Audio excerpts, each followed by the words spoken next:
The war is over. 10 years of blood and siege, of heroes falling and cities burning, and now the great walls of Troy lie broken, scattered like the bones of some ancient beast. The Greek ships, black-hulled and weary, sit beached on the shore where the soldiers once camped. Men move among them, loading treasure, saying farewells to the dead they must leave behind. The air smells of salt and ash and endings. Odysseus stands at the prow of his ship, looking out at the wine-dark sea. He is a king, but he does not feel like one. He feels tired. He feels ready to go home. Around him, his men prepare to sail. Strong men, loyal men, men who have fought beside him through horror and glory. They trust him. They believe he will lead them safely home to Ithaca, to wives and children, and the olive groves they left so long ago. The ships push off from the Trojan shore, oars dipping in rhythm, sails catching the steady wind. There is relief among the men and hope. The worst is behind them, they think. The sea is wide, but it is just water. They have survived war. Surely they can survive the journey home. Good evening, and welcome to Embers and Pages, where we retell the world's most beautiful stories in a voice meant for rest. How are you this evening? I hope the day has been kind to you. If it hasn't been, if you felt adrift or far from shore, you're anchored here now. Here, we find refuge in stories older than empires. Here, we rest. If you're new to this channel, welcome to a place of gentle telling. If you've returned, thank you for trusting these stories to carry you towards sleep. Before we begin, if this tale brings you comfort tonight, consider leaving a like, sharing it with someone who needs rest, or leaving a comment with the classic story you'd most like to hear. Your presence here, your return, your listening, it all matters more than you know. Tonight, we journey across wine-dark seas to ancient Greece, to Homer's Odyssey, composed nearly 3,000 years ago. This is the story of a man who fought in a great war and spent 10 long years trying to find his way home. It is a tale of storms and monsters, gods and temptations, but more than anything, it is a story of perseverance, of loyalty, of the human heart's longing for home. We follow Odysseus, a hero not because he is perfect, but because he endures, because he learns, because he never stops reaching for the shores of Ithaca, where his wife Penelope waits with a patience that could outlast stone. Before we set sail, let us prepare. Dim the lights around you, or let the darkness settle fully. Lower the volume until my voice is just above a whisper, so you must soften your thoughts to hear. Find the most comfortable place you can, and let yourself settle there. Let your shoulders drop, your jaw unclench, your breathing slow and deepen. Pull a blanket close if the night is cool. Close your eyes, or let them rest half open on some gentle point in the shadows. There is nothing to do now but drift and listen. If you fall asleep before the story ends, do not worry. Sleep is the whole purpose. Odysseus's journey will still be here tomorrow, patient as Penelope herself, waiting for you to return. Tonight, rest is your only task. And now, let us return to those ships leaving Troy, to the men who do not yet know what awaits them on the wine-dark sea. But the gods, you must understand, do not always share our sense of fairness.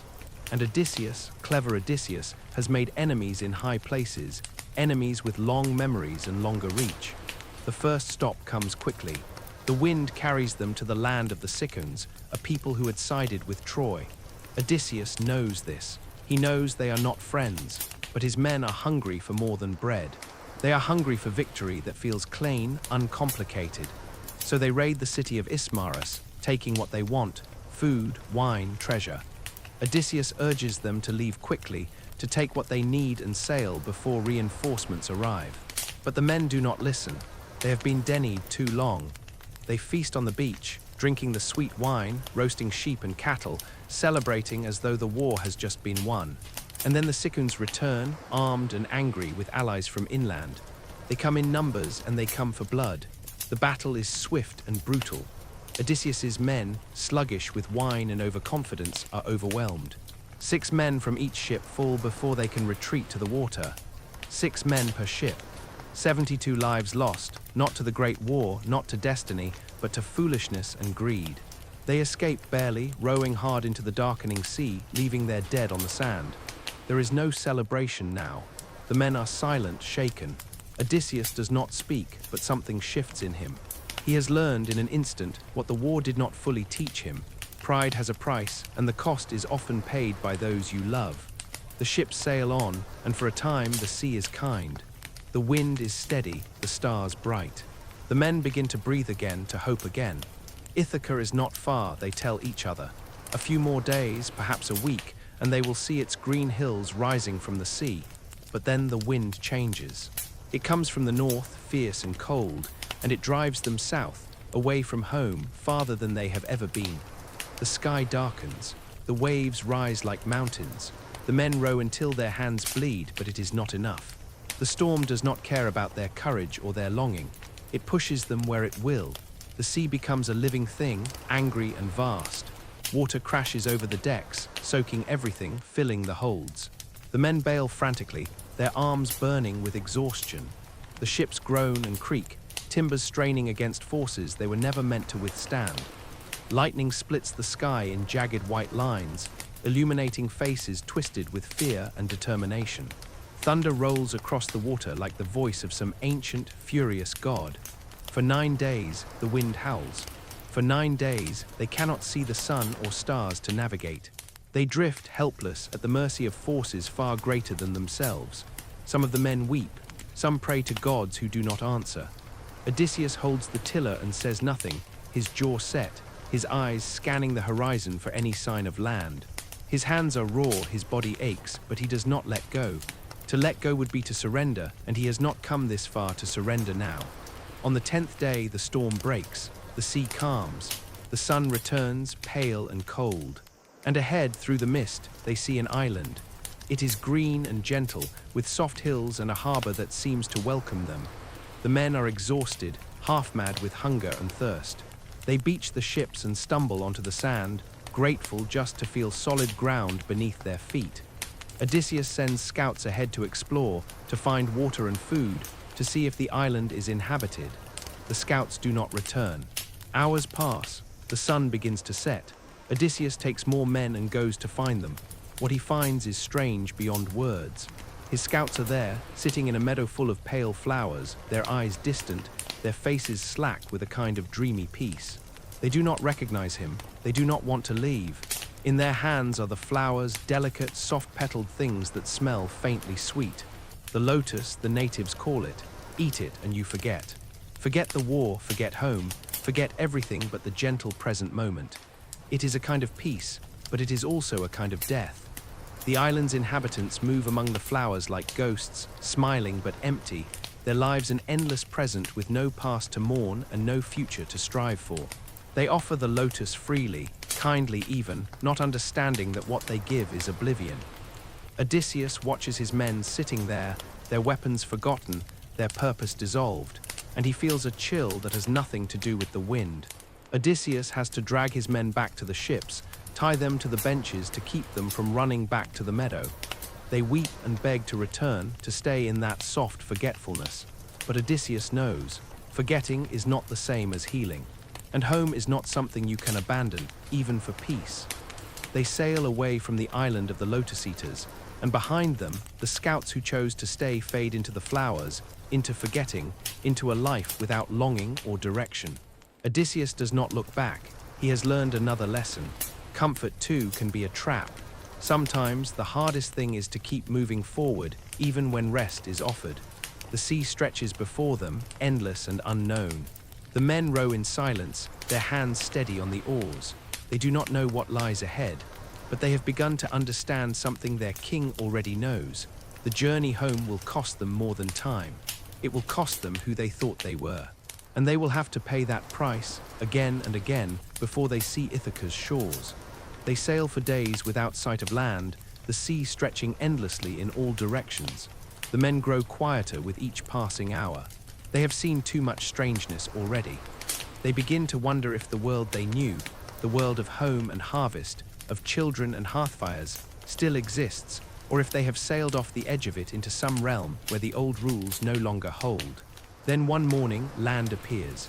An island larger than the last, with high cliffs and the smoke of fires rising from somewhere inland. There are sheep visible on the hills, fat, healthy sheep, a good sign. Where there are flocks, there are shepherds. Where there are shepherds, there might be hospitality, trade, the kindness of strangers. Odysseus is more cautious now. He anchors most of the ships on a small island offshore, taking only his own ship and crew to investigate. They find a massive cave near the shore, its entrance tall enough for a giant. Inside, they see pens for sheep and goats, racks heavy with cheese, pails full of milk. It is a shepherd's home, but the shepherd is nowhere to be seen. The men want to take the food and leave. It would be simple, quick, harmless. But Odysseus, curious Odysseus, wants to meet the owner.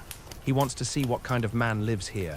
He wants perhaps to be welcomed, to receive the gifts that hosts owe to travelers. It is a matter of custom, of honor, of pride, so they wait, they light a fire, they help themselves to some cheese. And when the sun begins to set, they hear him coming. The ground shakes with his footsteps, the sheep bleat and scatter, and then he appears in the entrance of the cave, so tall he has to duck to enter, so broad he blocks out the fading light. He is a cyclops, one enormous eye in the center of his forehead, hands like boulders, a voice that rumbles like distant thunder. His name is Polyphemus, and he is the son of Poseidon, god of the sea. He does not see the men at first. He drives his flocks inside, rolls a massive stone across the entrance, a stone so large that 20 men together could not move it. Then he lights his own fire, and in its light he sees them. Small things, strangers, intruders. "Who are you?" he asks, and his voice fills the cave like a storm. Odysseus steps forward. He speaks of the customs of hospitality, of Zeus who protects travelers, of the gifts owed to guests.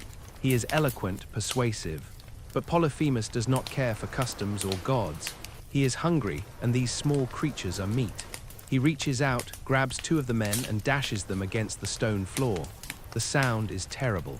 The men scream, scramble backward, but there is nowhere to go. The entrance is sealed. They are trapped. Polyphemus eats the men raw, crunching bones, licking his fingers. Then he lies down among his sheep and sleeps, content, his belly full. The remaining men huddle together in the dark, weeping silently, trying not to wake the monster.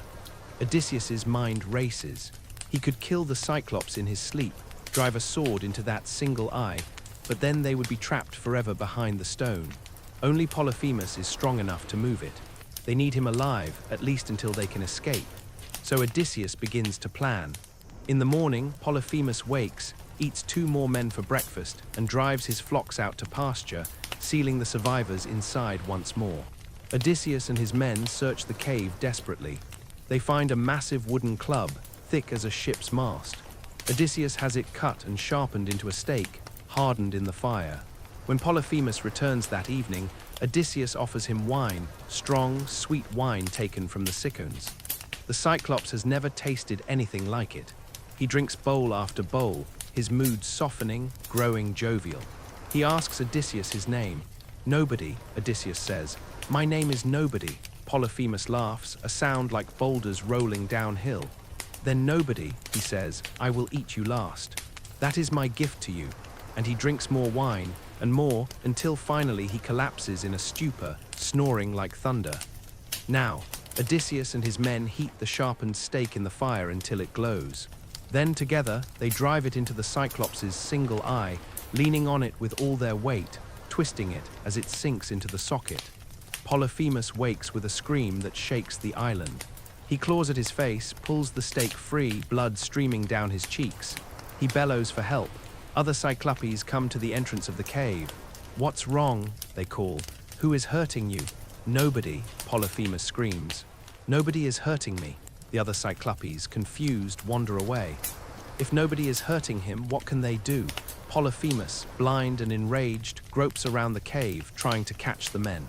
But they cling to the undersides of his sheep, hidden in the thick wool, and when morning comes and he rolls the stone aside to let his flock out to pasture, he feels only their backs, checking that his sheep are leaving, not men.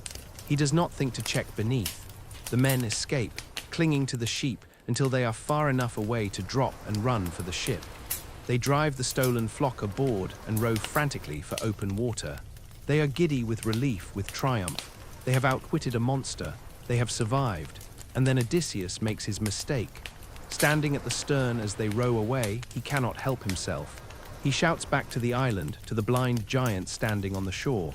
"Cyclops, if anyone asks who took your sight, tell them it was Odysseus, king of Ithaca, sacker of cities. It is pride, pure and blazing. It is the need to be known, to be remembered. and it costs him everything. Polyphemus, hearing the name, raises his arms to the sky and prays to his father, Poseidon. He prays for vengeance. He prays that Odysseus, if he ever reaches home, will arrive late, broken, alone, having lost all his men, and find only suffering waiting for him. Poseidon hears, and he answers. The men row in silence now, the joy drained from their escape. They can feel it, a change in the air, in the water. Something has shifted. The gods are watching now, and one of them is very, very angry. Odysseus says nothing. He stares at the horizon, his hands tight on the tiller. He has won, but the victory feels hollow. He has learned too late that some triumphs are not worth their cost. That pride, even justified pride, can be the most dangerous indulgence of all. The ships sail on, and behind them, the island of the Cyclopes fades into the distance. But the curse follows, invisible, patient, woven into the very fabric of the sea. After the island of the Cyclopes, the ships sail with a wariness that has settled into the men's bones. They do not speak of what happened in the cave. They do not speak of the curse, but it hangs over them like a shadow, unseen but felt, a heaviness in the air that no wind can disperse. Then, after many days, they come to a floating island, a strange and wondrous place where the cliffs are bronze and the shores are ringed with unbreakable walls. This is Aeolia, home of Aeolus, keeper of the winds. He is a friend to the gods, a genial king with 12 children who live in a palace filled with music and laughter. The smell of roasted meat and bread drifts from the halls. It is the first true welcome Odysseus and his men have received since leaving Troy. Aeolus greets them warmly. He listens to their story, the war, the journey, the trials, and his face fills with sympathy. For a full month he offers them hospitality. The men eat well, sleep in soft beds, and begin to remember what it feels like to be human again, to be safe. Odysseus speaks long into the evenings with the king, telling him of Ithaca, of Penelope, of his son Telemachus, who was only a baby when he left and must now be nearly a man. When the time comes to leave, Aeolus gives Odysseus a gift. It is a leather bag, oxhide, stitched tight and sealed with a silver cord. Inside, he has imprisoned all the winds that might blow them off course. The wild west wind, the turbulent north, the contrary east. Only the gentle west wind is left free to blow them straight home to Ithaca. Do not open this bag, Aeolus warns. Guard it carefully. If you do as I say, you will be home in days. Odysseus thanks him with a full heart. He takes the bag and lashes it securely to the mast of his ship. Hope flames in him, bright and almost painful. Home. After all this time, after all these trials, home is finally within reach. The west wind fills their sails, steady and kind. The ships skim across the water as if the sea itself wants them to succeed. The men's spirits lift. They sing as they row. They speak of their families, of the meals they will eat, of the feel of their own beds. Odysseus stands at the helm, sleepless, his eyes fixed on the horizon. He will not rest. He will not let his guard down, not now when they are so close. For 9 days and 9 nights he does not sleep. He steers the ship himself, unwilling to trust anyone else with this final leg of the journey. And on the 10th day he sees it, Ithaca. The green hills, the rocky shore, the smoke rising from the hearths. It is so close he can almost hear the voices of the people there, his home. Exhaustion finally overtakes him. Just for a moment, he thinks. Just for a moment I will close my eyes. The ship is steady. The wind is true. What harm can come in a moment? He sleeps. And as he sleeps, his men begin to whisper. They have been watching the leather bag, the one Odysseus guards so carefully. They have wondered what is inside. Surely they think it must be treasure. Gold and silver from Aeolus, a king's ransom that Odysseus plans to keep for himself. They have fought beside him, suffered beside him. Do they not deserve a share? Greed is a quiet poison. It works slowly, turning trust into suspicion, loyalty into resentment. One of the men creeps to the mast. His hands find the silver cord. He loosens it just a little, just enough to see inside. The bag opens. The winds explode outward with a roar like the end of the world. They howl and rage, released from their prison, furious and wild. The west wind is swallowed up. The sails snap and tear. The sea rises in mountains of black water. The ships are hurled backward, away from Ithaca, away from home, as if the island is something they are forbidden to touch. Odysseus wakes to chaos. He sees the winds tearing at the sails, sees Ithaca receding in the distance, feels the ship spinning helplessly in the gale. For a moment, he considers throwing himself into the sea. It would be easier than this. Easier than coming so close to home only to have it ripped away. But he does not. He grips the tiller and holds on because that is all he knows how to do. The storm drives them back across the sea, back the way they came, all the progress of 9 days undone in a single night. When the winds finally calm, they find themselves once more at Aeolia, the floating island, the bronze cliffs. Odysseus goes ashore alone, climbs to the palace, and kneels before Aeolus. He tells the king what happened. He begs for help for another chance, but Aeolus looks at him with something like pity and something like fear. "The gods are against you," he says quietly. "I cannot help a man the gods have cursed. Go, leave this place. I want no part in your fate." Odysseus returns to the ships. The men cannot meet his eyes. They know what they have done. They row away from Aeolia in silence, the oars dipping rhythmically into the still water. No one speaks. There is nothing to say. For 6 days, they row, the wind refusing to help them now. On the 7th day, they come to a land called Laestragonia, a place of towering cliffs and a harbor so narrow the ships must enter in single file. It seems protected safe. The men are exhausted. They need rest, fresh water, food. Odysseus, cautious, anchors his ship outside the harbor. The other ships enter, tying up at the docks within the sheltered bay. Scouts are sent to explore. They find a city and a fountain and a young girl drawing water. She leads them to her father's house. Her father is the king. His name is Antiphates, and he is a giant. The Laestragonians are cannibals. The scouts realize too late. One is killed, devoured on the spot. The others run. The giants pursue them, swarming to the cliffs above the narrow harbor. They rain boulders down on the ships trapped below, smashing them to splinters, spearing the men in the water like fish. The screams echo off the stone. The water turns red. It is a slaughter. Odysseus, outside the harbor, cuts the mooring line with his sword. "Row," he shouts. "Row." His men row with everything they have, and they escape barely out into the open sea. But the other ships, 11 ships, hundreds of men, are gone, destroyed in moments. Only one ship remains now, one crew, a handful of survivors out of the hundreds who left Troy. They row in numb silence, the oars dipping mechanically.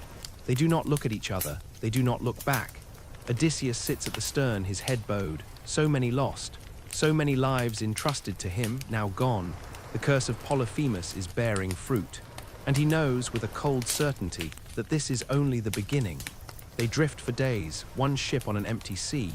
The men are hollow-eyed, grief-stricken, waiting for the next disaster. When land appears again, they almost do not care. What new horror waits there? What fresh punishment have the gods devised? The island is called Aea. It is green and forested, ringed with quiet beaches. Smoke rises from somewhere inland, a house, perhaps a sign of habitation. The men are too tired to hope, but they beach the ship and collapse on the sand. Odysseus climbs a hill to get his bearings, and from the height he sees it, a stone palace in a clearing, surrounded by wolves and lions that pace like sentries but do not attack. The smoke rises from its chimney, steady and domestic. He returns to his men and divides them into 2 groups. One will stay with the ship. The other, led by Eurylochus, his second in command, will explore. The men draw lots. Eurylochus's group must go. They walk inland through the forest until they reach the clearing. The wolves and lions come to greet them, but not with fangs. They nuzzle the men's hands, whining softly, their eyes strangely human, strangely sad. The men are unnerved but continue on. Inside the palace they hear singing, a woman's voice, clear and beautiful, weaving at a loom. Her name is Circe. She is a goddess, daughter of the sun, and her voice is honey and silver. She welcomes the men warmly, invites them inside, offers them food and wine. All but Eurylochus enter. He stays outside, hidden, watching. Something feels wrong. The wolves and lions, the too kind welcome, the way Circe's eyes linger on the men as if assessing livestock. The men eat and drink gratefully. The wine is sweet, the food rich. But as they raise their cups, Circe draws a wand from her robes and strikes each man lightly on the shoulder. And they change. Their bodies shrink and thicken, sprout coarse hair, their hands become hooves, their faces stretch into snouts. Within moments they are pigs, grunting and squealing, their minds still human but trapped in animal bodies. Circe drives them into pens with a laugh that is not quite cruel, not quite kind, just amused. Eurylochus runs. He crashes through the forest, half mad with terror, and stumbles back to the ship. He can barely speak, gasping out what he has seen. Odysseus listens, his face hardening. He straps on his sword. "I will go," he says simply. The men beg him not to, but he ignores them. He has lost too many already. He will not lose more without trying to save them. He walks alone through the forest, and on the path he meets a young man, beautiful, bright-eyed, with a traveler's hat and winged sandals. It is Hermes, messenger of the gods, and he has come to help. Not all the gods are against Odysseus, it seems. Some still remember his cleverness, his suffering, his humanity. Hermes gives him a plant, a small white flower with a black root. Moly, he calls it. Eat this before you drink her wine, and her magic will have no power over you. When she strikes with her wand, draw your sword and make her swear by the gods to do you no harm. She will obey. She respects strength. Odysseus takes the flower, thanks the god, and continues to the palace. Circe welcomes him as she did the others. She offers wine. He drinks, the moly protecting him. She strikes with her wand. Nothing happens. Her eyes widen. Odysseus draws his sword in one smooth motion and levels it at her throat. "Release my men," he says quietly. Circe steps back, her hands raised, but she is smiling. "Who are you?" she asks. "No mortal has ever resisted my magic. You must be Odysseus. Hermes told me you would come." She swears by the river Styx, the unbreakable oath, to do him no harm. Then she goes to the pens and touches the pigs with her wand. They become men again, shaken but whole. Odysseus's men weep with relief. Circe invites them all to stay, to rest, to recover. She is no longer an enemy but something stranger, an ally perhaps, or simply someone lonely in her immortal exile. The men, exhausted beyond endurance, agree. They will stay a few days, they think, just long enough to mend the ship, to regain their strength. Days become weeks, weeks become months. Circe is a generous host. The food is plentiful, the bed soft. There is wine and song, ease and forgetfulness. The men stop thinking about Ithaca. They stop counting the days. Odysseus, too, finds himself settling into the warmth of Circe's hall, the comfort of her presence. She is wise and strange and beautiful, and for a little while he allows himself to forget the weight he carries. A year passes, an entire year, until one day his men come to him, pale and ashamed. "Lord," they say, "we must go home. We have forgotten ourselves. We have stayed too long." Odysseus looks at them and sees the truth in their faces. He sees it in himself. Home was always the goal, and they are no closer than they were. He goes to Circe and asks her permission to leave. She does not argue. She does not beg. She simply nods, as if she has been expecting this. "I will let you go," she says. "But first, you must make another journey. You must sail to the edge of the world, to the land of the dead, and speak with the prophet Tiresias. Only he can tell you how to reach Ithaca safely. Only he knows the path through Poseidon's anger." The men are horrified. The land of the dead. It is one thing to face monsters and storms. It is another to voyage to the underworld, where no living man should go. But Circe is firm. There is no other way. She gives them instructions, where to sail, what offerings to make, how to summon the shades of the dead. She gives them black sheep for sacrifice, honey and milk and wine. And then, quietly, she warns Odysseus of the dangers still ahead. The sirens, the clashing rocks, the monsters Scylla and Charybdis, the island of the sun god's cattle. "You will lose more men," she says softly. "I am sorry, but if you are wise, if you listen, you may yet reach home." Odysseus thanks her. In the morning, his men prepare the ship. They load provisions, check the rigging, make ready to sail to the one place no one wants to go. Circe stands on the shore as they depart, her hand raised in farewell. The wolves and lions watch from the trees, their eyes sad and knowing. The ship sails north, beyond the reach of the sun, to where the ocean meets the endless night. The men row in silence, their faces grim. They are going to the underworld, and none of them are sure they will return. The sea grows cold as they sail north, the water dark as ink, the sky a perpetual twilight. The wind dies. The men row through mist so thick they cannot see the prow of their own ship. And then the ocean simply ends.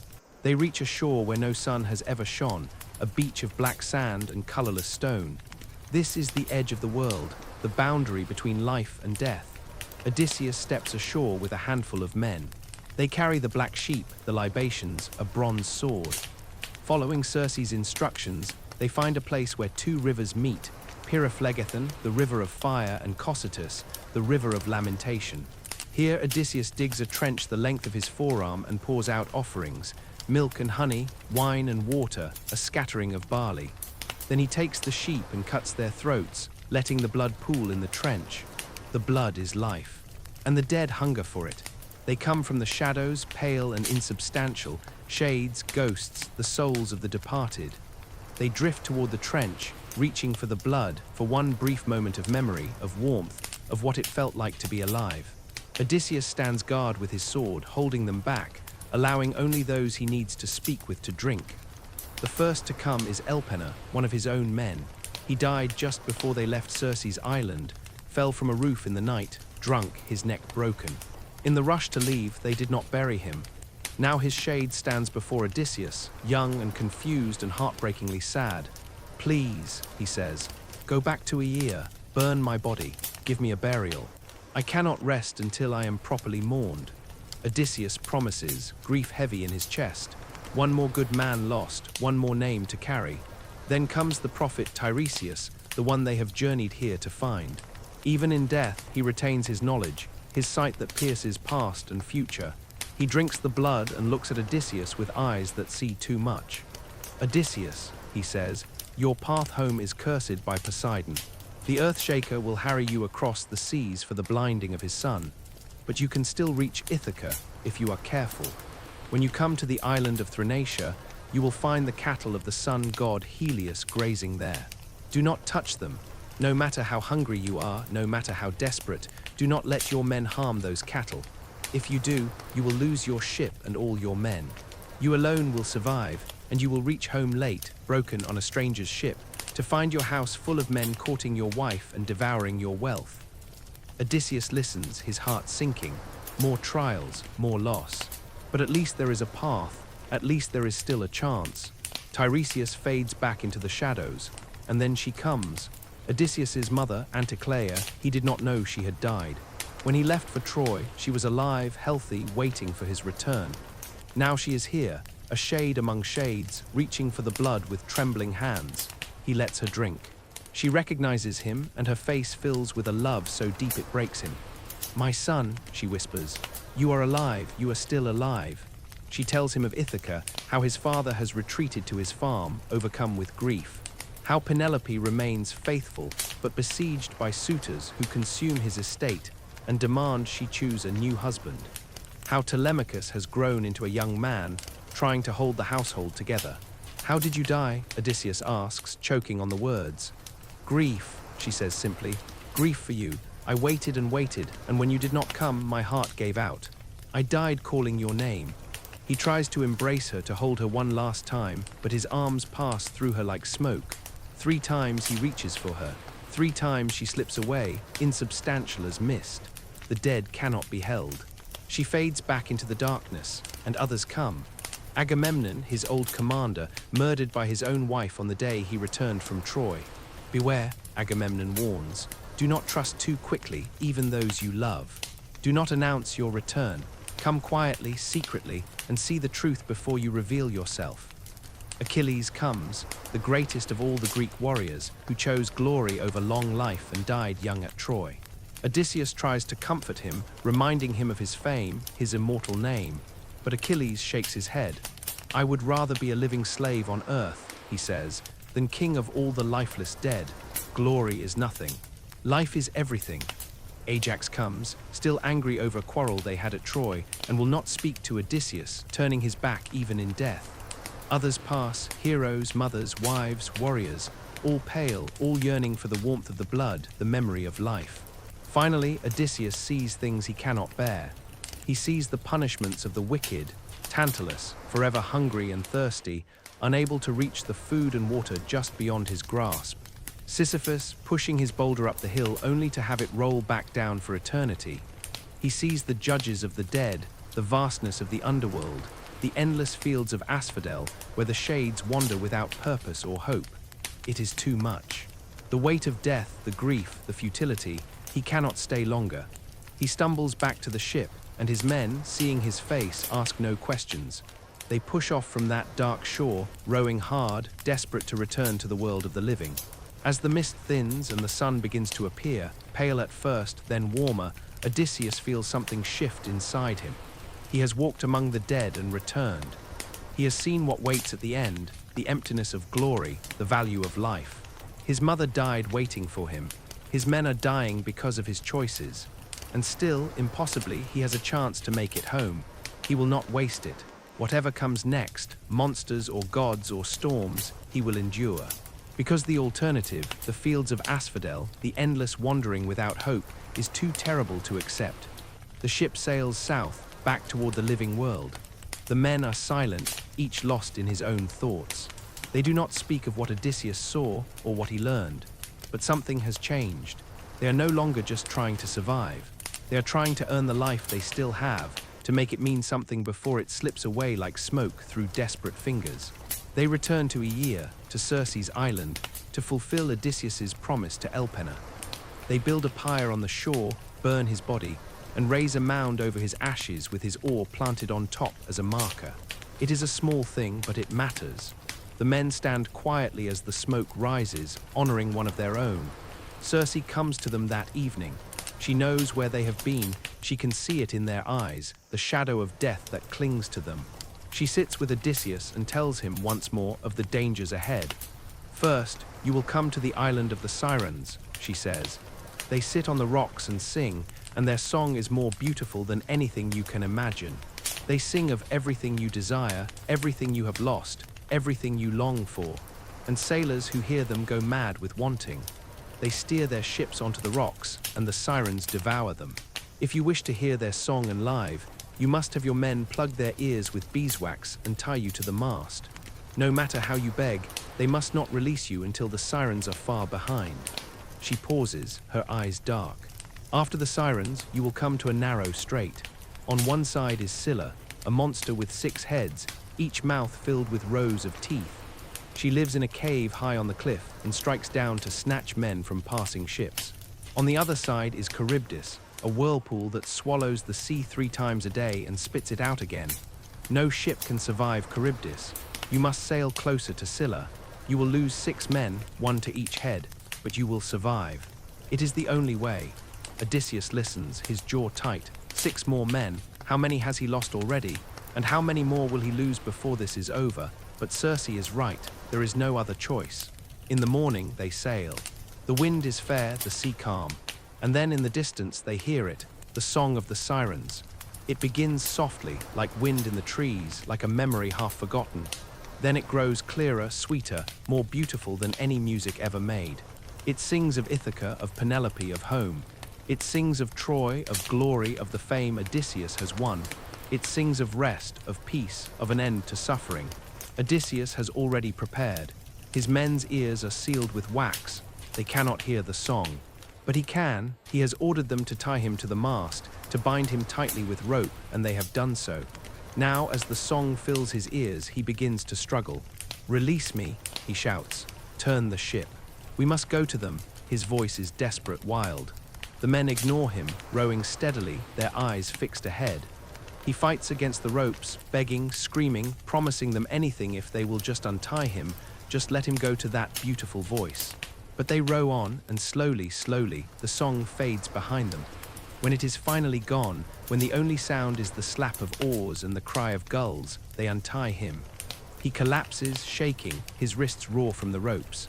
He does not speak. The beauty of the song haunts him, and the knowledge of what it would have cost.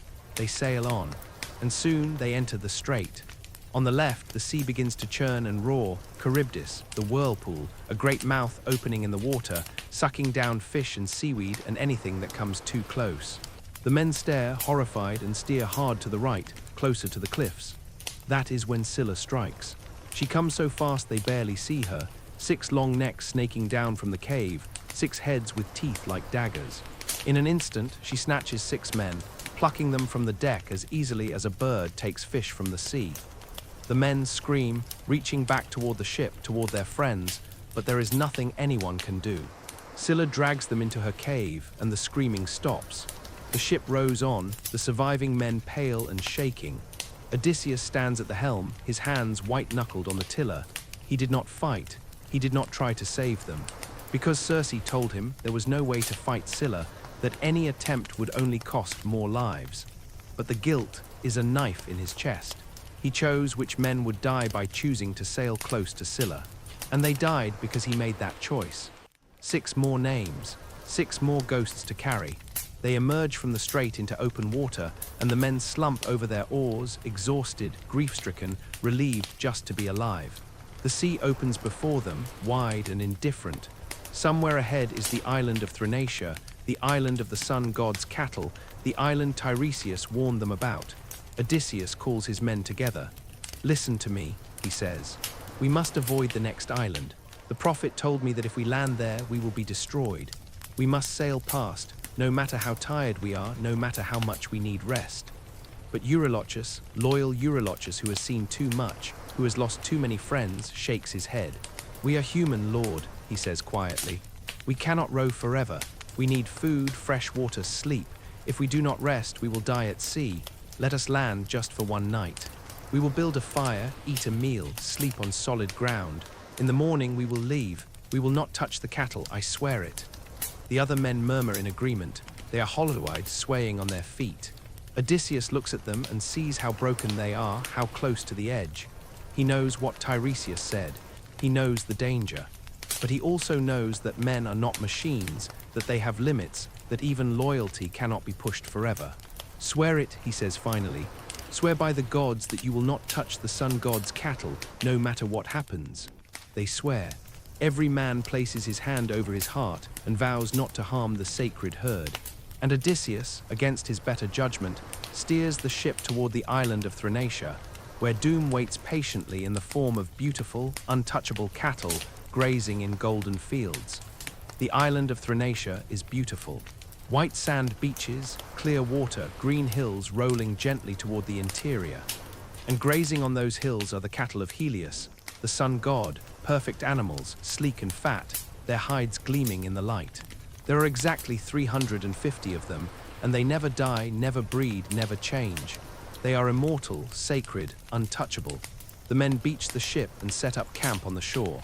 They eat the last of their provisions, a little bread, some wine, dried fish. It is not much, but it will do for the night. In the morning they tell each other they will sail. They have sworn an oath, they will keep it. But in the night the wind changes. It begins to blow from the south, strong and contrary, directly against the direction they need to go. Morning comes and the wind does not stop. Days pass, weeks. The wind blows and blows, relentless, trapping them on the island as surely as if they were chained there. Their provisions run out. They fish, they hunt birds, they gather what they can from the land, but it is not enough. Hunger settles over the camp like a weight. The men grow thin, their eyes hollow, their movements slow. And all around them the cattle graze, fat and oblivious and forbidden. Odysseus prays to the gods for help, for a favorable wind, for any sign that they have not been forgotten. But the gods are silent. One day, exhausted and desperate, he walks inland to find a quiet place to pray alone. He finds a sheltered grove, offers what little he has, and pleads for mercy. And there in the warm shade, worn down by weeks of worry and sleeplessness, he falls asleep. It is the deepest sleep he has had in months. He does not dream. He does not hear the gods whispering warnings. He does not know that back at the camp, Eurylochus is speaking to the starving men. "We are going to die here," Eurylochus says. His voice is flat, resigned. "We have sworn not to touch the cattle, and we will starve keeping that oath. But think, what death would you prefer? To waste away slowly from hunger, growing weaker each day until you cannot even stand? Or to anger the gods, yes, but to die with a full belly, with strength enough to at least try to reach home?" The men are silent. They know he is right. They know the gods will punish them. But starvation is a punishment too, slow and certain and already upon them. "If we make it home," Eurylochus continues, "we will build a temple to Helios. We will make sacrifices, offer treasures, beg his forgiveness. Maybe he will accept, maybe he will show mercy. But if we do nothing, we die here, and no one will ever know what happened to us." It is a desperate logic, the reasoning of men who have suffered too much and cannot see a way forward. One by one, they agree. They choose the cattle over the oath. They choose the risk of divine anger over the certainty of starvation. They kill the finest animals in the herd, the fattest and most beautiful. They make a sacrifice to the gods, an offering of hides and fat, since they have no wine or barley left. It is a hollow ritual, and they know it. The gods do not want apologies, they want obedience. But the men go through the motions anyway, because what else can they do? They roast the meat over fires, and the smell is incredible, rich and savory, the smell of life returning. They eat until their bellies are full for the first time in weeks. For a moment, just a moment, they are happy again. But the meat does not stay still. Even as it roasts, it bellows, a low, unnatural sound. The hides crawl along the ground as if trying to return to the bodies they were stripped from. The men stare horrified, but they are too far gone to stop now. They eat anyway, and the island seems to grow darker around them, the air heavy with a wrongness they can feel but not name. Odysseus wakes to the smell of roasting meat. He runs back to the camp and sees the fires, the bones, the men's guilty faces. He knows immediately what they have done. Horror and grief wash over him in equal measure. "What have you done?" he whispers. "What have you done?" But it is too late. The cattle are already dead. The oath is already broken. And high above, in the palace of the sun, Helios sees what has happened and roars with rage. He goes to Zeus, king of the gods, and demands justice. "They have killed my sacred cattle," Helios says, his voice blazing with fury. "Punish them, or I will take my chariot and shine in the underworld instead, leaving the earth in darkness forever." Zeus, who values the order of the cosmos above all, agrees. Justice will be done, the men will pay. For 6 more days, the wind keeps them trapped on the island. The men eat the stolen meat, knowing they are doomed, unable to stop because what does it matter now? And Odysseus, who did not eat, who kept his oath, can only watch and wait for the punishment he knows is coming. On the 7th day, the wind dies. The sea becomes calm, glassy, eerily still. The men load the ship in silence and push off from the shore. No one speaks. They know, they all know. They are barely out of sight of land when the storm hits. It comes from nowhere, a wall of wind and black clouds and lightning that splits the sky. The mast cracks and falls, crushing the helmsman. The sails tear to shreds. The waves rise like mountains, lifting the ship and hurling it down again. And then Zeus himself throws a thunderbolt, and it strikes the ship dead center. The ship explodes. Men are thrown into the water, screaming, grasping for anything to hold on to. The sea is chaos, foam and wreckage and bodies. Odysseus clings to a shattered plank, watching helplessly as his men drown, one by one, pulled under by the weight of their armor, their strength, their despair. Within minutes, they are all gone, every single one. Odysseus is alone in the heaving sea, clinging to a piece of wood, the last survivor of a crew that once numbered hundreds. The storm drives him back toward the strait, toward Charybdis. He sees the whirlpool ahead, the great sucking mouth, and he knows he cannot fight it. As the current pulls him toward the whirlpool, he sees a fig tree growing from the cliff above it. With the last of his strength, he leaps from the wreckage and catches a branch, pulling himself up just as Charybdis swallows the plank below. He clings there, feet dangling, as the whirlpool churns beneath him. Hours pass. His arms scream with pain, but he holds on. Finally, Charybdis spits the wreckage back out. Odysseus drops, lands on the floating timber, and paddles frantically away from the whirlpool with his hands. He is bruised, exhausted, alone on the open sea with nothing but a few planks of wood lashed together. For 9 days he drifts. The sun burns him. The salt stings his cracked lips. He has no food, no water, no direction. He is beyond hope, beyond despair. He simply exists, floating on the endless sea, waiting for death. And then, on the 10th day, he washes ashore on an island covered in flowers, where a goddess waits to make him her prisoner. The island is called Odyssey. It is a paradise, gentle hills covered in soft grass, groves of alder and poplar and cypress, meadows bright with violets and wild celery. 4 springs flow clear and cold from the rock, feeding gardens where everything grows in abundance. Birds nest in the trees, their songs sweet and constant. The air smells of flowers and salt, and something timeless, something beyond the mortal world. At the heart of the island is a cave, beautiful and vast, hung with grapevines and lit by firelight. Here lives Calypso, a goddess, daughter of Atlas who holds up the sky. She is beautiful beyond words, lonely beyond measure, and when she finds Odysseus washed up on her shore, bruised, half drowned, more dead than alive, she takes him in. She tends his wounds. She gives him food and clean water, a soft bed, warmth. For days he does not speak, does not move except to eat and sleep. The trauma of watching his men die, of drifting alone on the sea, has broken something in him. Calypso does not press. She simply cares for him, quietly, the way you would care for a bird with a broken wing. Slowly he recovers, his body heals, his mind begins to clear. And Calypso, who has been alone on this island for as long as she can remember, finds herself hoping he will stay. She tells him he is welcome here, that he can rest as long as he needs. She does not speak of leaving. Neither does he at first. Days turn to weeks, weeks turn to months. Calypso offers him everything: comfort, peace, beauty, her companionship. She is kind and wise and patient. The island is a place outside of time, where suffering cannot reach, where the wars and storms of the world seem like distant dreams. Odysseus could forget here. He could let go of Ithaca, of Penelope, of everything that has cost him so much. He could simply be, but he does not forget. Every day he walks to the shore and stares out at the endless sea. He looks west, toward where he knows Ithaca must be, though he cannot see it, though it is impossibly far. Calypso watches him from a distance, and her heart breaks a little more each day. She knows what that look means. She has seen it before. In other sailors the sea has brought her, other men who could not stay no matter how much they wanted to. One day she comes to him and makes an offer. "Stay with me," she says. "Not as a guest passing through, but truly stay. I will make you immortal. You will never age, never die, never suffer again. We can live here together forever in peace." It is a gift beyond measure. Immortality, an end to pain, everything a mortal could dream of. And Odysseus, tired and scarred and so very far from home, looks at her with something like sorrow. "You are kind," he says quietly, "kinder than I deserve, but I cannot stay. I have a wife, I have a son, I have a home and people who need me. I know Penelope is mortal.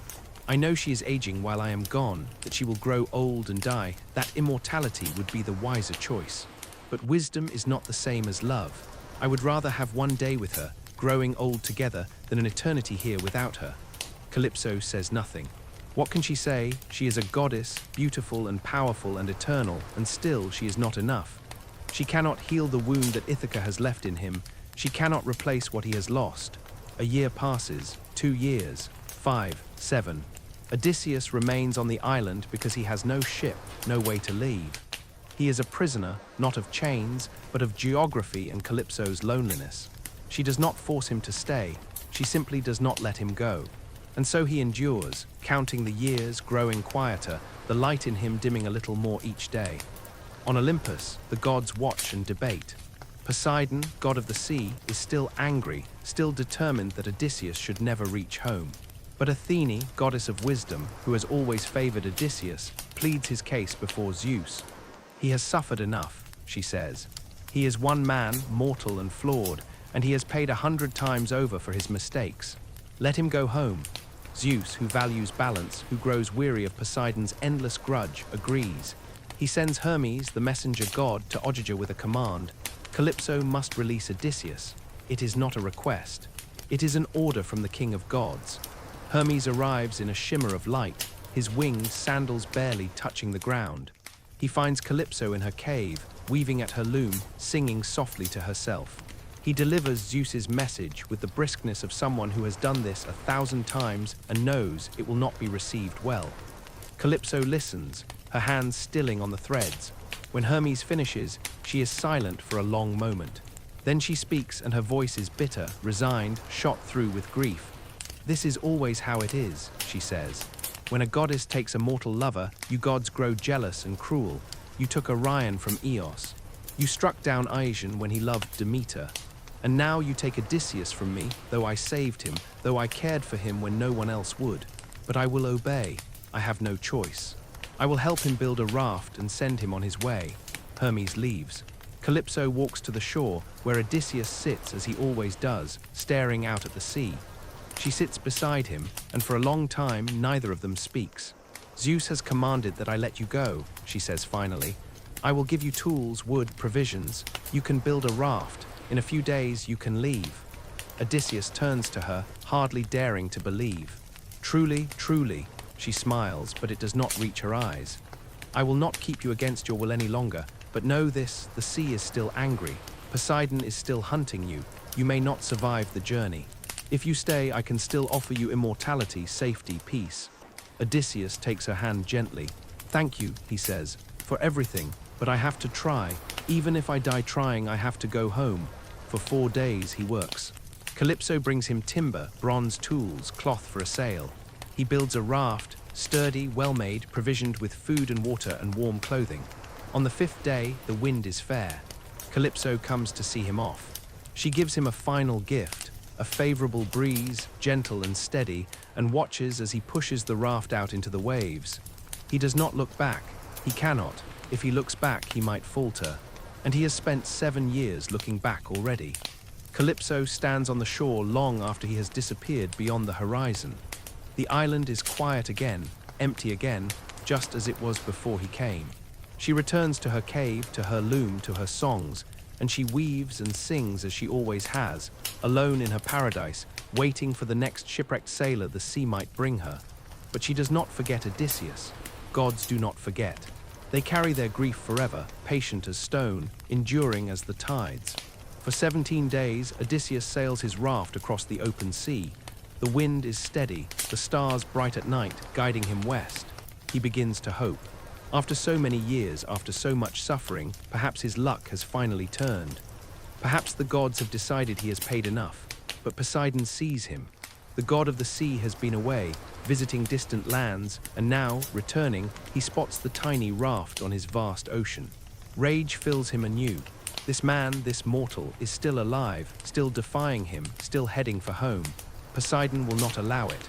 He raises his trident and strikes the sea. A storm explodes from nowhere, wind and lightning, waves like collapsing mountains. The raft is lifted high and smashed down, tossed like driftwood. The mast snaps. The sail tears away. Odysseus clings to the wood, battered and choking on seawater, certain that this time he will not survive. But Athene is watching too. She cannot stop Poseidon's storm, but she can soften it, guide it, give Odysseus a chance. And she sends help Ino, a sea nymph who was once mortal herself, who understands suffering. Ino rises from the waves and presses a veil into Odysseus's hands. Abandon the raft, she tells him. Tie this veil around your chest and swim. The veil will keep you afloat. When you reach land, throw it back into the sea. Odysseus hesitates, trusting gods has not served him well. But when a massive wave shatters the raft completely, he has no choice. He ties the veil around himself and leaps into the churning water. For 2 days and 2 nights, he swims, the veil keeping him just barely above the surface, the storm lashing him without mercy. He cannot feel his arms. He cannot think, he simply moves, one stroke after another, because stopping means death. On the 3rd day, the storm breaks. The sun emerges, pale and distant, and ahead, through the spray, he sees land, rocky cliffs, a forested shore. Relief surges through him, but it is short-lived. The waves are crashing against the rocks with terrible force. If he tries to come ashore here, the sea will smash him to pieces. He swims along the coast, searching desperately for a safe place to land. His strength is failing. The cold is creeping into his bones. And then, finally, he sees it, the mouth of a river where the water is calmer, sheltered. He prays to the river god for mercy and swims toward it. The current helps him, pulling him gently inland. He crawls onto the bank, collapses on the mud, and lies there gasping, too exhausted to move. He is alive. Barely. He pulls off the veil and throws it back into the water as instructed, watching it sink beneath the surface. Then he crawls into the shelter of some bushes, covers himself with leaves for warmth, and falls into a sleep that is closer to unconsciousness than rest. Morning comes. The sun rises over the island, because this is an island, though Odysseus does not yet know where. It is called Scheria, home of the Phaeacians, a peaceful, prosperous people who live far from the troubles of the world. Their ships are the fastest ever built, guided by thought rather than rudders, capable of crossing any sea in a single night. And this morning, their princess is going to the river to wash clothes. Her name is Nausicaa, and she is young, bright, kind-hearted. She has come with her maids and a wagon full of laundry, laughing and singing as they work. When the washing is done, they spread the clothes on the rocks to dry and play a game, tossing a ball back and forth on the beach. The ball goes wide. One of the maids misses and it splashes into the water. The girls shriek with laughter and the sound wakes Odysseus. He sits up, disoriented, and realizes where he is, naked, filthy, covered in salt and bruises. He breaks a leafy branch to cover himself and steps out from the bushes. The maids see him and scream, scattering in terror. This wild man, emerging from the trees like some shipwrecked beast, who could blame them for running. But Nausicaa does not run. Something in her heart, some courage or compassion, keeps her rooted. She stands her ground as Odysseus approaches, though her hands tremble. Odysseus, even in his wretchedness, knows how to speak. He calls her a goddess, compares her to Artemis, praises her beauty and grace. But beneath the flattery is genuine humility. He tells her he is a stranger, shipwrecked, alone, in need of help. He asks only for a scrap of cloth to cover himself and directions to the nearest town. He does not demand. He does not threaten. He simply asks. Nausicaa's fear melts into pity. She calls her maids back, scolds them gently for their cowardice. She gives Odysseus clothing, food, oil to clean himself with. She tells him that this island is Scheria, ruled by her father, King Alcinous. Go to the palace, she says. My parents are kind. If you approach my mother, Queen Arete, and plead for help, they will give you passage home, wherever home may be.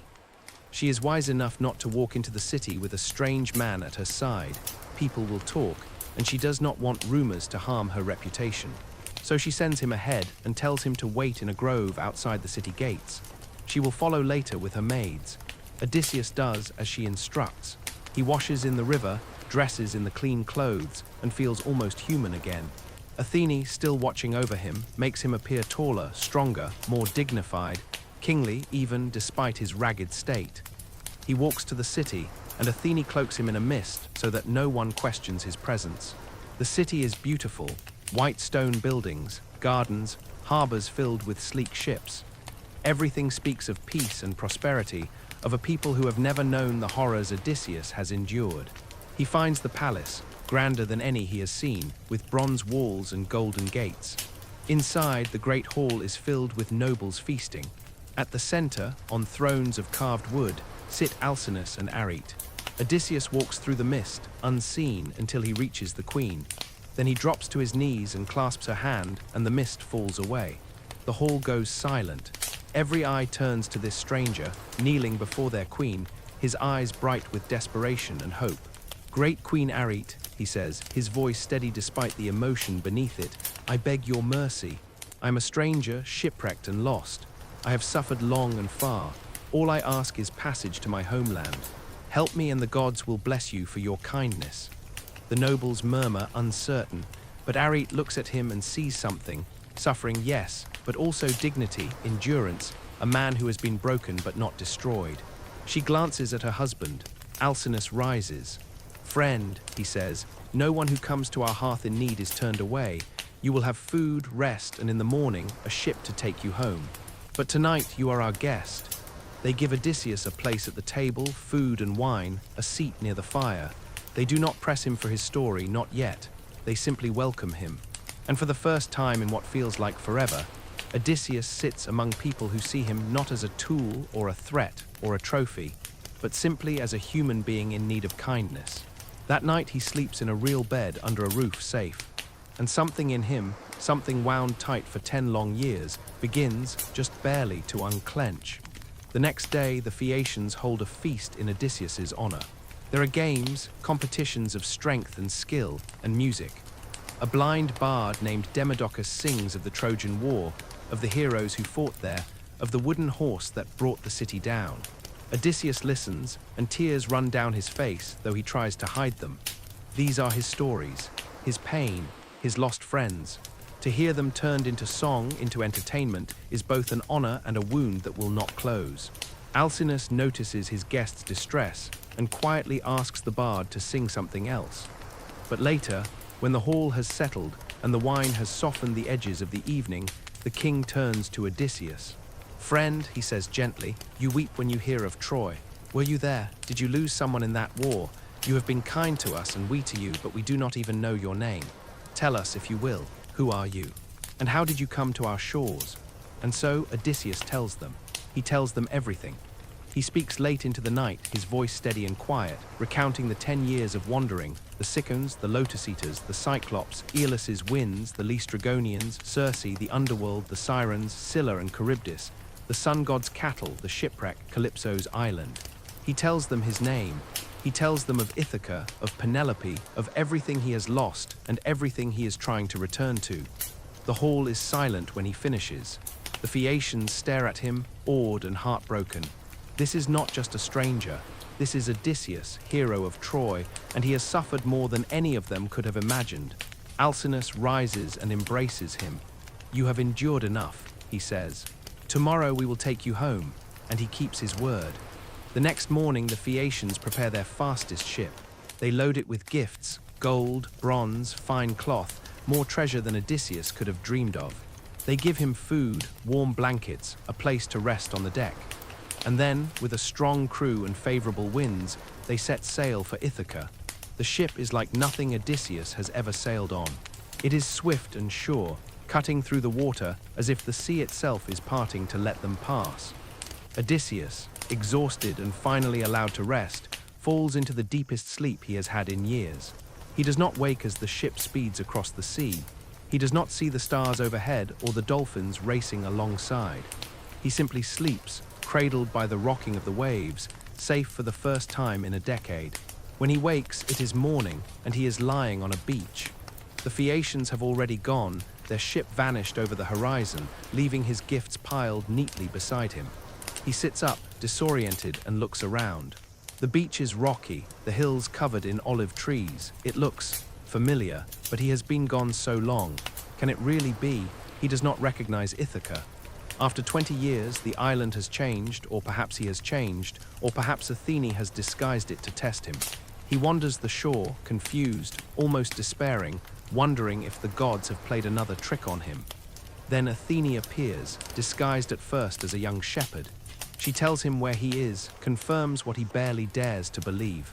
This is Ithaca, he is home, but she warns him. His house is full of men, suitors, over 100 of them, who have come to court Penelope and claim her hand in marriage.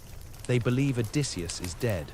They have been consuming his wealth, feasting in his hall, abusing his servants, demanding that Penelope choose one of them to be king.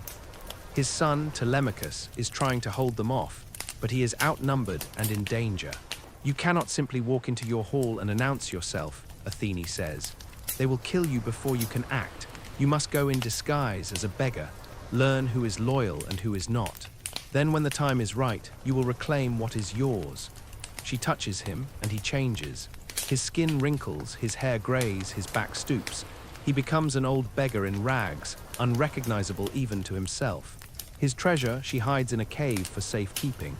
Odysseus, now disguised, follows her instructions. She sends him to the hut of Eumaeus, his loyal swineherd, who lives on the outskirts of the estate.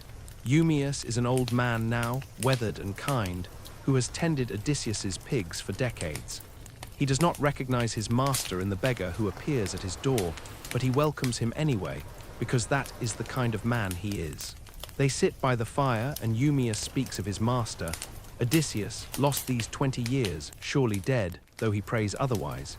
He speaks of the suitors, how they abuse the household, how they mock Penelope and threaten Telemachus.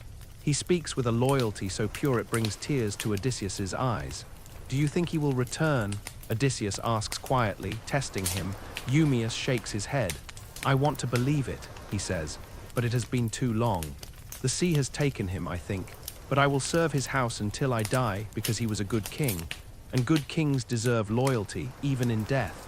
Odysseus says nothing, but in his heart something fierce and grateful settles. He has been gone 20 years, and still there are those who remember. Still there are those who wait. They share a simple meal, bread, cheese, watered wine. They talk late into the night, and Odysseus listens to all the news of Ithaca, of who has remained faithful and who has turned traitor. He learns that Penelope has held the suitors off for years with cleverness and tricks, but she is running out of options. He learns that Telemachus has gone searching for news of his father and is expected back soon. As the fire burns low, Eumaeus offers the beggar a place to sleep, a pile of sheepskins near the hearth. Odysseus accepts, grateful beyond words. He lies down in the warmth, in the home of a man who has proven his loyalty 1,000 times over, and looks up at the ceiling. Somewhere not far from here is his house, his wife, his son, his throne. He has been tested by gods and monsters, by sea and storm and sorrow. He has lost everything and crawled his way back from the edge of the world. And now, finally, after 20 years, he is home. But the hardest part is not over. It has only just begun, because coming home is one thing. Reclaiming it, proving he still has the right, the strength, the cunning to be king, is another altogether. Odysseus closes his eyes. Tomorrow he will see his son. Tomorrow the work of restoration begins. But tonight he allows himself this one moment of peace. He is in Ithaca. He is home. And whatever comes next, he will face it as he has faced everything else, with endurance, with cunning, and with a love that has never, in all these years, wavered. The next morning, a young man arrives at Eumaeus's hut. He is tall and strong, with his father's bearing, though he does not yet know it.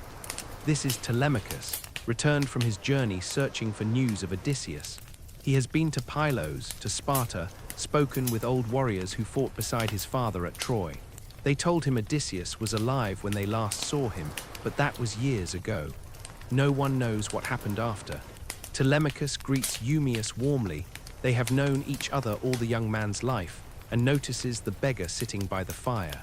He is kind to the stranger, offers him food and shelter, though his mind is clearly troubled. He speaks quietly to Eumaeus about the situation at the palace. The suitors are growing bolder, more dangerous. They are plotting to kill him, to remove the last obstacle between them and Penelope. Odysseus watches his son and feels his heart breaking and mending at the same time. This boy, no, this man, was an infant when he left for Troy.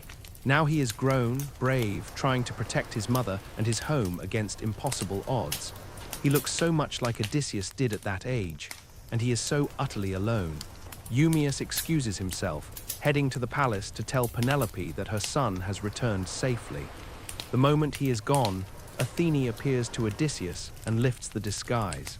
In an instant, the old beggar transforms back into Odysseus, strong, scarred, unmistakably himself. Telemachus stumbles backward, terrified. "You are a god," he whispers. "You must be. No mortal changes like that." "I am no god," Odysseus says, his voice shaking. "I am your father." Telemachus stares, disbelieving. This cannot be real. His father has been gone 20 years. His father is a legend, a story, a ghost, not this man standing before him with tears in his eyes. "It is truly me," Odysseus says. "Athene disguised me, but I am Odysseus, your father, and I have come home." The truth settles over Telemachus like a weight. And then, suddenly, he is across the room, embracing his father, and they are both weeping, clutching each other, as if letting go would mean losing each other again. 20 years of grief and longing pour out of them. They hold each other and cry, and there are no words for what this moment means. When they finally pull apart, they sit by the fire, and Odysseus tells his son everything: the war, the journey, the god's anger, the losses, the suffering. Telemachus listens, his eyes wide, his heart aching for all his father has endured. "And now," Odysseus says, "we must deal with those suitors. How many are there?" "Over 100, Telemachus says grimly. "From all the islands around. They have taken over the palace. They slaughter your livestock, drink your wine, abuse the servants. They mock Mother daily, demanding she choose one of them. She has put them off for years, but she cannot hold out much longer. Odysseus is your titans. We will kill them," he says simply. "All of them." Telemachus blinks. "Father, there are only 2 of us." "How can we have the gods on our side," Odysseus interrupts. "Athene will help, and we have the advantage of surprise. They think I am dead. They do not know I am here. We will use that." They begin to plan. Odysseus will return to the palace in disguise as the beggar. He will observe, learn who among the servants and nobles is loyal and who has betrayed him. Telemachus will go ahead, act as though nothing has changed. When the time is right, they will strike. "You must not tell anyone I am here," Odysseus warns. "Not your mother, not the servants, not anyone. If word gets out, the suitors will kill us both before we can act. Can you do that? Can you see your mother's grief and not tell her I am alive?" Telemachus swallows hard. It will be the hardest thing he has ever done, but he nods. I can. They embrace once more. Then Athene returns, and Odysseus is transformed back into the old beggar. The resemblance to the man Telemachus just held is gone, hidden beneath wrinkles and rags. It is a strange kind of cruelty to have his father back only to have him concealed again so quickly. But Telemachus understands. This is what must be done. Eumaeus returns, and the three of them set off for the palace, Telemachus walking ahead, the swineherd and the beggar following at a distance. As they approach, Odysseus sees his home for the first time in 20 years. It is both familiar and strange, like something from a half-remembered dream. And there, lying on a pile of refuse near the gates, is an old dog. His fur is matted, his body frail, his eyes clouded with age. But when Odysseus approaches, the dog's ears perk up. He lifts his head, trembling, and his tail moves just slightly. It is Argos, Odysseus's hunting dog, trained as a puppy before he left for Troy. Somehow, impossibly, the dog has lived 20 years, waiting. He recognizes his master, even through the disguise. Odysseus wants to stop, to kneel beside him to speak to him, but he cannot. The suitors are watching from the hall. He can only walk past, and as he does, Argos lays his head down, closes his eyes, and dies. He has waited 20 years for this moment, and now that his master is home, he can finally rest. Odysseus keeps walking, his throat tight, tears burning behind his eyes. So much has been lost, so much has changed. But he is here now, and soon, very soon, he will set things right. Inside the hall, the suitors are feasting as they always do. They are loud, drunk, arrogant, lounging on Odysseus's chairs, eating his food, eyeing his wife. They see the beggar enter and laugh. Some throw scraps at him. Others mock him, call him names. Telemachus watches, his fists clenched, but he says nothing. Odysseus endures it. He has endured worse. He moves through the hall, observing everything. Who is cruel, who is merely indifferent, who shows a flicker of discomfort at the suitor's behavior. He notes the loyal servants, the ones whose eyes are sad, who serve with resignation rather than enthusiasm. He sees Penelope's chair empty and imagines her somewhere above, weaving, waiting, holding on by a thread. One of the suitors, a man named Antinous, is particularly vicious. He mocks the beggar, throws a stool at him, strikes him on the shoulder. Odysseus does not retaliate. He simply looks at the man with eyes that have seen the underworld, that have stared down gods and monsters. Antinous laughs, but something in that gaze unsettles him, though he cannot say why. Night falls.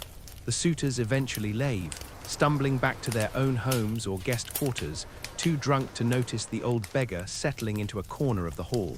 Telemachus retires as well, though he does not sleep. He lies in his bed, staring at the ceiling, knowing his father is below, knowing everything is about to change.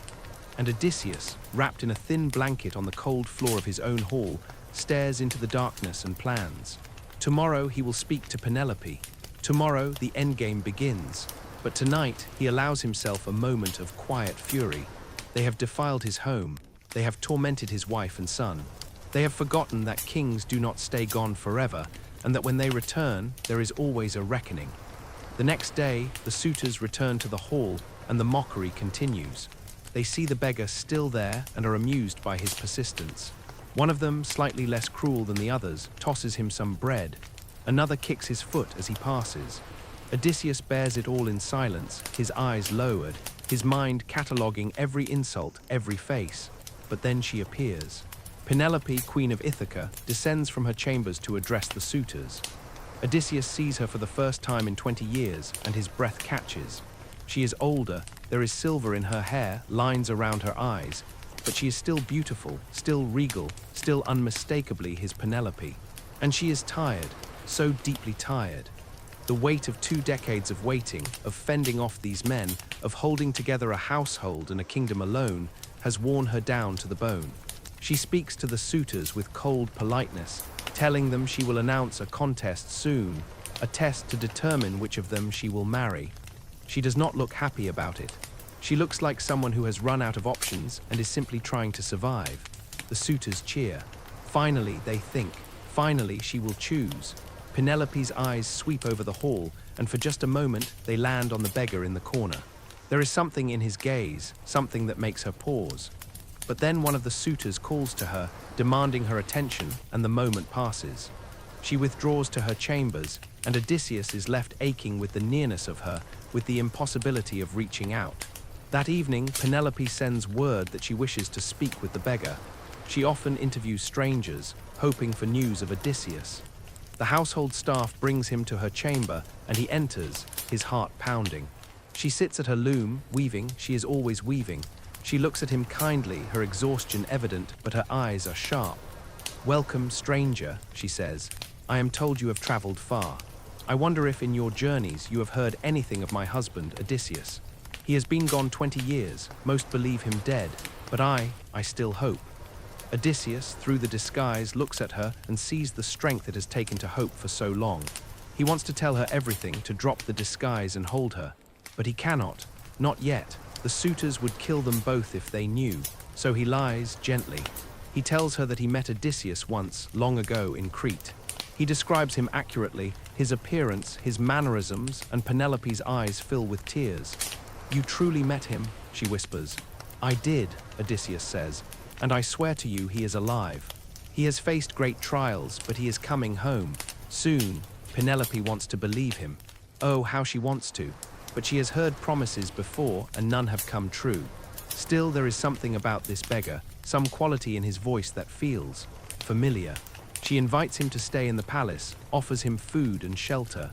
Then she calls for her old nurse, Eurycleia, to wash the stranger's feet, a gesture of hospitality. Eurycleia is ancient, bent with age, but her mind is sharp. She was Odysseus's nurse when he was a child. She brings a basin of warm water and kneels before the beggar, and as she washes his feet, her hands find a scar on his leg, a mark from a boar hunt when he was a young man. She has washed that scar 1,000 times. She knows it as well as her own hands. Her eyes go wide. She looks up at him, and recognition blazes in her face. "You," Odysseus clamps his hand over her mouth, quick and gentle. "Silence," he whispers fiercely.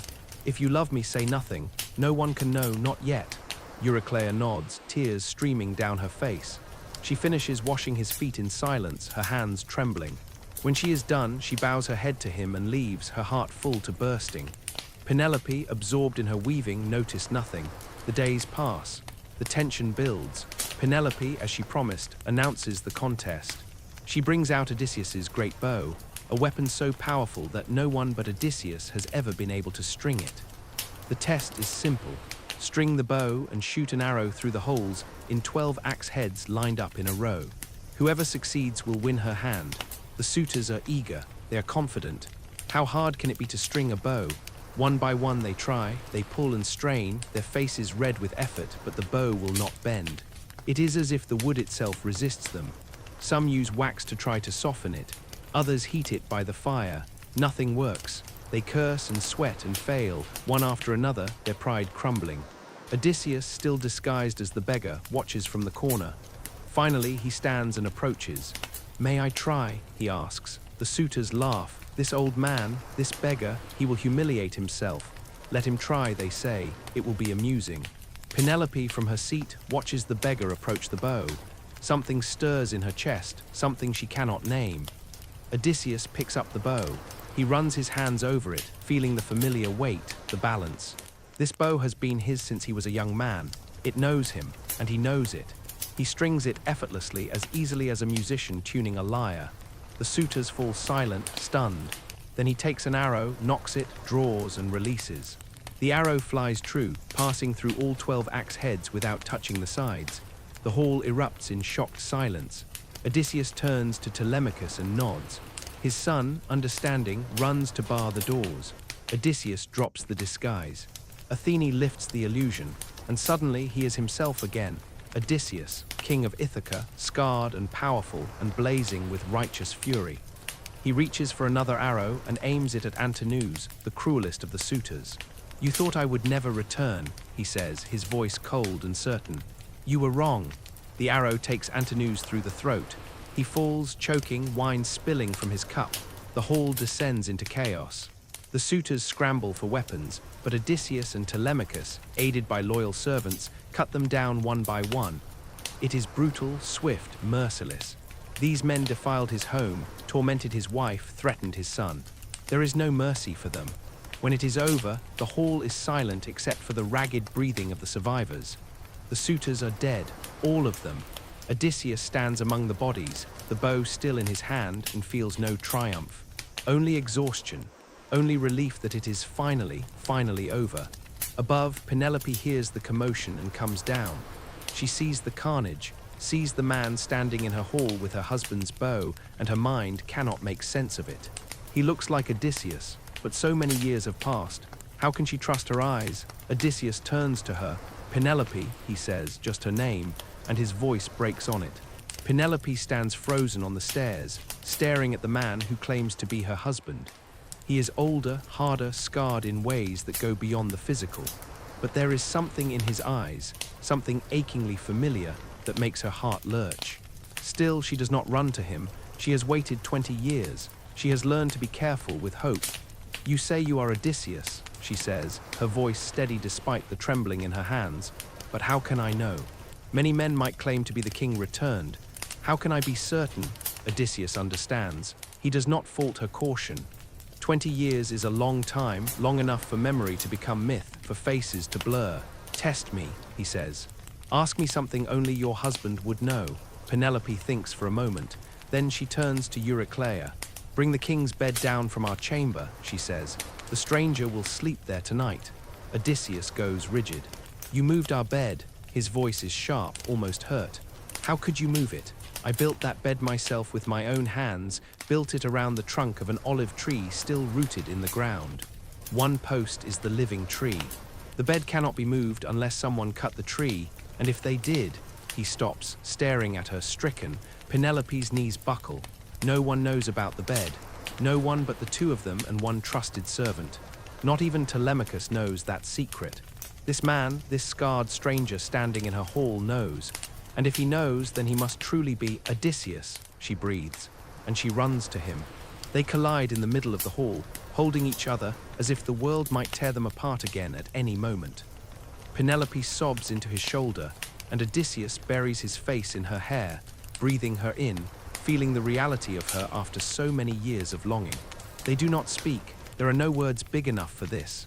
They simply hold each other and weep. Telemachus watches from the doorway, his own eyes wet. Eurycleia smiles through her tears. The loyal servants who helped in the battle bow their heads, giving the king and queen this moment of reunion. Finally, when they can breathe again, Odysseus and Penelope pull apart just enough to look at each other. She touches his face, tracing the scars, the lines the years have carved. "You came back," she whispers. "You really came back." "I promised I would," he says. "It took me 20 years, and I lost everything, my men, my ships, my youth. But I came back. I will always come back to you." They talk through the night, sitting together in the hall that is theirs again. Odysseus tells her everything, the war, the wandering, the monsters and gods and temptation. He tells her about Circe and Calypso, and Penelope listens without jealousy, only with sorrow for what he endured. She tells him of her own trials, the suitors, the constant pressure to remarry, the tricks she used to delay them. She tells him about the shroud she wove for Odysseus's father, working on it during the day and unraveling it at night for 3 years, until the suitors discovered her deception.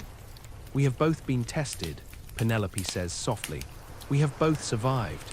"We have," Odysseus agrees. And they sit in silence, simply grateful to be in the same room, breathing the same air, real and present and alive. But the work is not yet done. Word of the suitors' death spreads quickly through Ithaca. Their families are enraged, demanding justice, calling for Odysseus's head. A mob gathers, armed and furious, marching on the palace. Civil war threatens to tear the island apart. Odysseus, exhausted but resolute, arms himself once more. He will defend his home, his right to rule, his justice. Telemachus stands beside him, along with a handful of loyal men. They go out to meet the mob, prepared to fight if they must. But Athene intervenes. She appears in the form of Mentor, an old friend of Odysseus, and speaks to both sides. "Enough blood has been spilled," she says, her voice carrying the weight of divine authority. "The suitors broke the laws of hospitality. They abused a household, threatened a queen, plotted murder. Their deaths were justice, not crime. And Odysseus has suffered enough. He has paid for his mistakes 1,000 times over. Let there be peace. Zeus himself sends a sign, a thunderbolt that strikes the ground between the two groups. The message is clear. The gods have spoken. This ends now. The families of the suitors, seeing the will of the gods, lay down their weapons. There is grief, yes, and resentment that will take years to heal, but there will be no more bloodshed. Odysseus offers restitution, gold, livestock, whatever can be given to ease the loss. It is not enough, it can never be enough, but it is something. Slowly, the crowd disperses. Ithaca, broken and bleeding, begins the long work of healing. Odysseus returns to the palace, to Penelope, to the life he thought he would never have again. Over the following days, he visits his father, Laertes, who has retreated to a small farm on the outskirts of the island. The old man is frail, bent with grief, tending his garden with the desperate focus of someone trying to survive heartbreak. When Odysseus reveals himself, Laertes weeps and embraces his son, hardly able to believe he is real. The household is cleansed, the hall is repaired, the loyal servants are honored, the disloyal ones are punished. Slowly, order returns. The palace, which has been a place of chaos and abuse for so long, becomes a home again. And at the center of it all are Odysseus and Penelope. They have been tested separately, shaped by suffering into something harder and wiser than they were. But they have not broken. They have endured. And now, finally, they have the chance to build a life together. Not as the young lovers who said goodbye 20 years ago, but as two people who have survived the worst the world can offer and chosen each other anyway. One evening, they sit together in their chamber, the one with the immovable bed built around the olive tree. The door is closed. The palace is quiet. Athene, as a final gift, stretches the night, making it longer so they can have more time together, uninterrupted. They talk, they are silent, they simply exist in each other's presence, and it is enough. After everything, it is more than enough. Outside, Ithaca sleeps. The sea laps gently at the shore. The stars wheel overhead, ancient and indifferent. But in that room, two people who have been lost to each other for 2 decades are found again. And the world, for this one perfect night, is exactly as it should be. And so the Odyssey comes to rest, like a ship finally anchored in safe harbor after years of storm. Odysseus is home. The journey that began on the shores of Troy 20 years ago has ended on the shores of Ithaca, where it always needed to end. This is not a story about perfection. Odysseus was never perfect. He made mistakes, pride with the Cyclops, curiosity at Circe's island, the sleep that cost him Aeolus's winds. His choices cost lives, cost years, cost him almost everything. But this is a story about endurance, about the kind of love that outlasts time and distance and suffering, about the stubborn, aching refusal to give up, even when giving up would be easier. Think of Penelope, weaving her shroud by day and unraveling it by night, year after year, holding off 100 suitors with nothing but cleverness and hope. Think of Telemachus, growing into manhood without a father, trying to protect his mother and preserve his home against impossible odds. Think of faithful Eumaeus, tending pigs on a hillside, loyal to a king who might never return. And think of Odysseus himself, battered and broken and lost, clinging to wreckage in the middle of the sea, still reaching for home.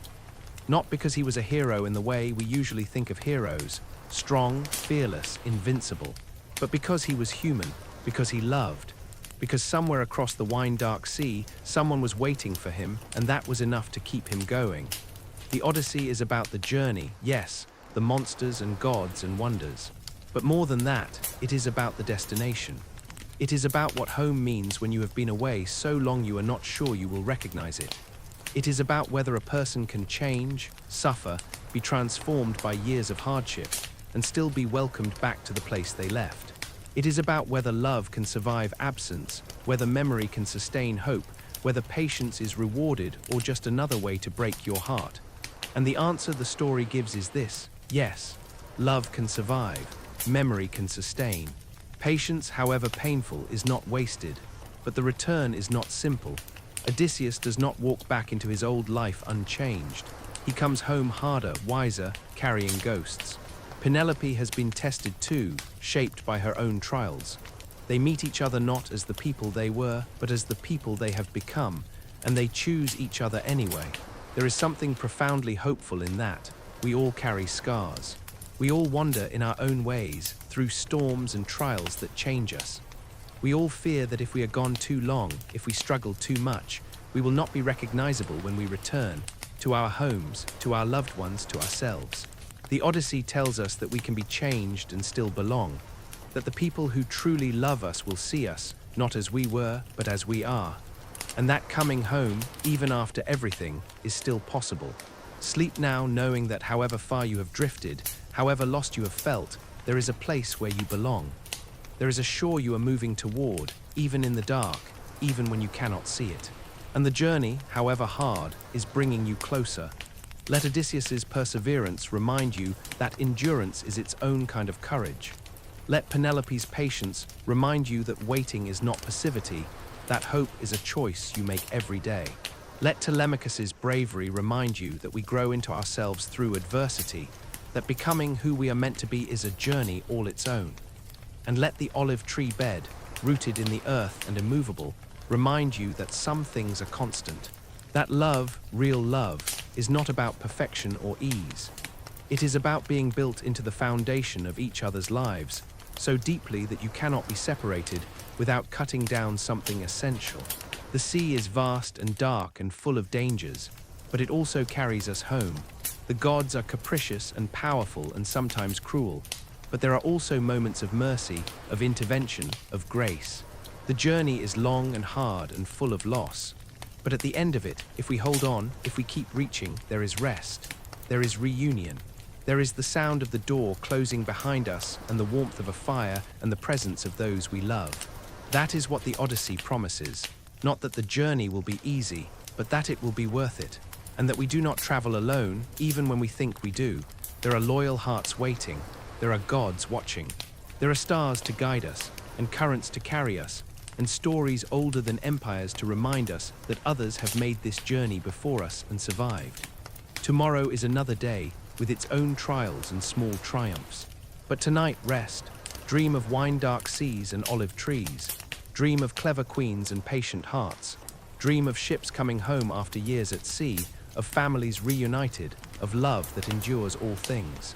Odysseus has taught us that no matter how long the night, how fierce the storm, how far the wandering, there is always a path home. It may take 20 years, it may cost everything, but it exists, and it is worth every step. Good night, traveler, rest well. The journey continues tomorrow, but for now you are safe, you are here, you are home.